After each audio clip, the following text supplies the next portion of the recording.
और वे उस चीज के पीछे लग गए जिसे शैतानों ने सुलेमान के राज्यकाल में पढ़ा था। हालांकि सुलेमान ने कुफ्र नहीं किया, बल्कि शैतानों ने कुफ्र किया। वे लोगों को जादू सिखाते थे, और उस चीज को भी जो बाबिल नगर में हारूत और मारूत दो फरिश्तों पर उतारी गई थी। वे दोनों किसी को कुछ न सिखाते जब तक ये न कह देते, हम तो केवल परीक्षा है, अतः तुम कुफ्र न करो। फिर भी वे उनसे वह चीज सीखते जिससे आदमी और उसकी पत्नी के बीच जुदाई डालते, हालांकि वे किसी को इससे नुकसान नहीं पहुंचा सकते थे बिना अल्लाह की अनुमति के। वे वही चीज सीखते जो उन्हें नुकसान पहुंचाती और लाभ नहीं देती, और उन्हें मालूम था कि जो इसका सौदा करेगा उसका आखिरत में कोई हिस्सा नहीं, और बहुत ही बुरा है वो सौदा जो उन्होंने अपनी आत्मा के बदले किया। काश वे जानते।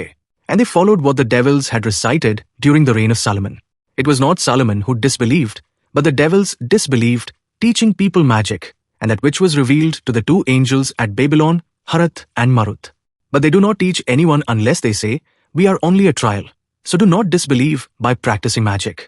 And yet they learn from them that by which they cause separation between a man and his wife. But they do not harm anyone through it except by permission of Allah. And they learn what harms them and does not benefit them. But the children of Israel certainly knew that whoever purchased the magic would not have in the hereafter any share.